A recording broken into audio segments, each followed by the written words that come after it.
Le but de cette vidéo va être d'apprendre à calculer les intérêts d'un prêt ou d'un placement. Pour cela, je vais recourir à 4 exercices assez simples. Il y aura 2 exercices qui concernent un emprunt et 2 exercices qui concernent un placement. Alors, je vais commencer donc avec le premier exercice qui concerne un emprunt. Alors, Pierre emprunte 15 000 € à un taux d'intérêt de 5% par an sur un an pour acheter une voiture. Combien devra-t-il rembourser à la banque au total? Donc là, pour calculer combien Pierre va rembourser, il va rembourser la somme qu'il a empruntée, donc 15 000 €, hein, on appelle ça d'ailleurs le capital, plus 5% de 15 000 €. 5% de 15 000 €, ça fait 750 €. D'accord? Donc en fait, il va avoir remboursé au total 15 750 €. Et les 750 € qui sont ici représentent en fait donc les intérêts qu'il va verser à la banque, et c'est le prix du service que la banque lui a rendu en lui rendant disponible une somme de 15 000 € qui lui a permis d'acheter une voiture immédiatement et dont il ne disposait pas à ce moment-là. Donc c'est le prix du service que représentent ces 5% d'intérêt sur un an. Alors, deuxième exercice, également avec un emprunt. Cette fois, Pierre emprunte donc toujours 15 000 € à un taux d'intérêt toujours de 5% par an, mais sur 3 ans pour acheter sa voiture. Combien devra-t-il rembourser à la banque au total? Donc là, il faut faire attention. La personne emprunte 15 000 € à 5% par an, mais pas sur un an, mais sur 3. Et cela va être important à prendre en compte. Alors, on va partir du principe que 15 000 € sur 3 ans, ça signifie que si on prend le capital, donc la somme de 15 000 € sur 3 ans, ça fait 5 000 € par an. Donc dans tous les cas, Pierre va rembourser 5 000 € par an. Mais il va falloir calculer les intérêts qu'il va devoir verser chaque année. Et c'est là où il faut faire attention, puisqu'en fait les intérêts vont être calculés au fur et à mesure des années en fonction de la somme qu'il reste à rembourser. Alors, prenons la première année. La première année, Pierre va rembourser donc 5 000 €, c'est la somme qu'il va verser au cours de l'année, plus 5% de 15 000 €. Donc on va retrouver exactement la même chose que l'exercice précédent. Là on sait que ça fait 750 €, donc il va rembourser 5 750 € la première année.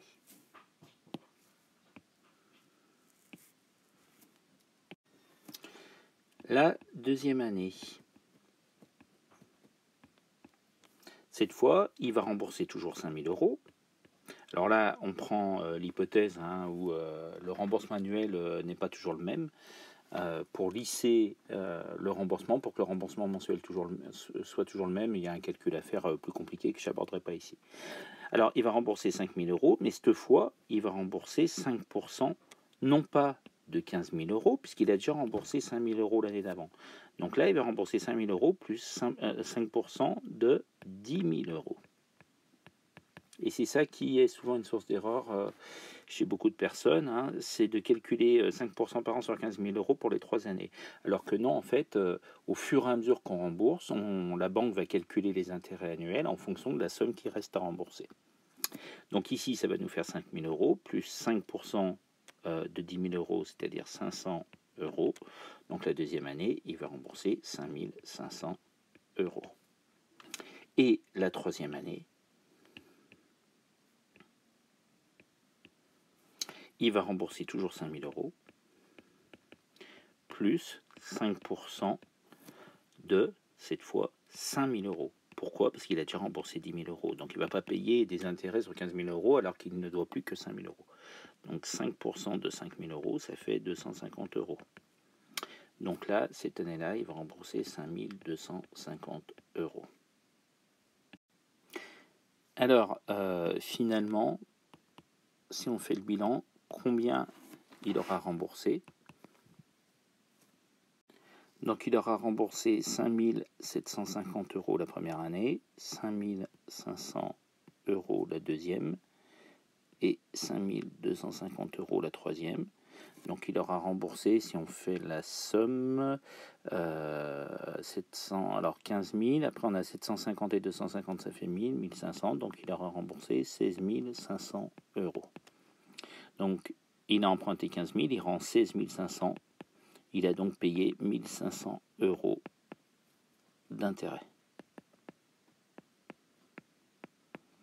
Donc là, comme tout à l'heure, c'est 1500 €, en fait, c'est le prix du service que lui a rendu la banque en lui permettant d'acheter sa voiture la première année et de rembourser au fur et à mesure pendant 3 ans. Et il restitue la somme entière finalement au bout des 3 ans. Et le prix qu'il a dû payer, ce sont les intérêts, 1500 € en l'occurrence. Voilà, donc maintenant vous devez savoir calculer donc, les intérêts d'un prêt. Une fois que vous connaissez le taux d'intérêt annuel, il faut faire attention de bien regarder au cours des années que ces intérêts vont être modifiés, ils vont être décroissants puisque la somme remboursée, enfin qui reste à rembourser, diminue au fur et à mesure des années.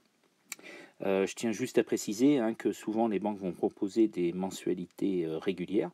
Elles vont raisonner à l'échelle mensuelle et non pas annuelle. Et donc là, la formule de calcul est plus complexe. Vous allez la trouver facilement sur des sites internet. Mais ce qui m'intéressait ici, c'est vraiment de vous faire comprendre que les intérêts vont être calculés de façon annuelle en fonction de la somme qui reste à rembourser. Et c'est ça qui est important à comprendre. Alors maintenant, on va passer à un exercice sur le placement. Et un premier exercice très simple.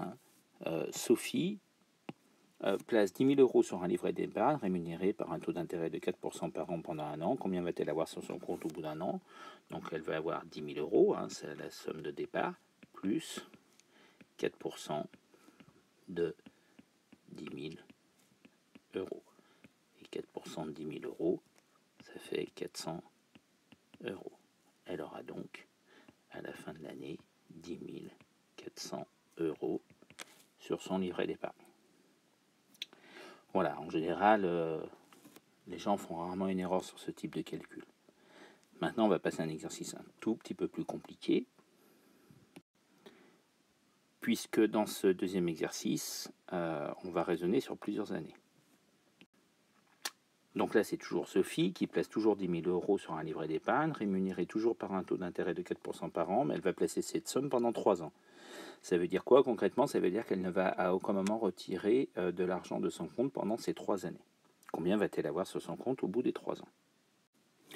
Donc là, c'est comme tout à l'heure pour l'emprunt sur 3 ans, il faut raisonner année par année. Donc on va calculer pour la première année. Donc la première année, on va se retrouver comme dans l'énoncé précédent. Elle va avoir 10 000 €, Sophie, plus 4% de 10 000 €. Ok, donc on a dit que ça faisait 400 €. Donc à la fin de la première année, elle aura 10 400 €.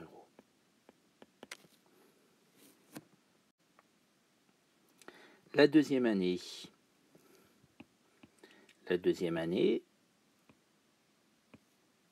là aussi, c'est comme tout à l'heure, il faut faire attention. En fait, on ne part pas de 10 000 € cette fois, puisque on part de 10 400 €. C'est la somme qu'elle a sur son compte au bout de la première année. Et cette fois, donc, on a bien 10 400 € plus 4% de 10 400 €.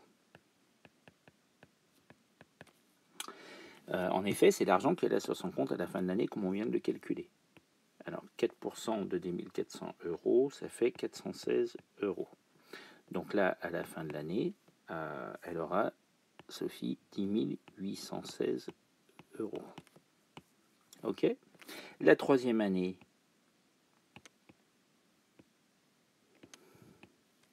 eh bien là aussi, on repart de 10 816 €. C'est la somme qu'elle a sur son compte à la fin de la deuxième année. 10 816 €, voilà, plus 4% de 10 816 €. Donc 4% de 10 816 €, ça fait 432,64 €. 432,64 €. Donc elle aura à la fin 11 248,64 €.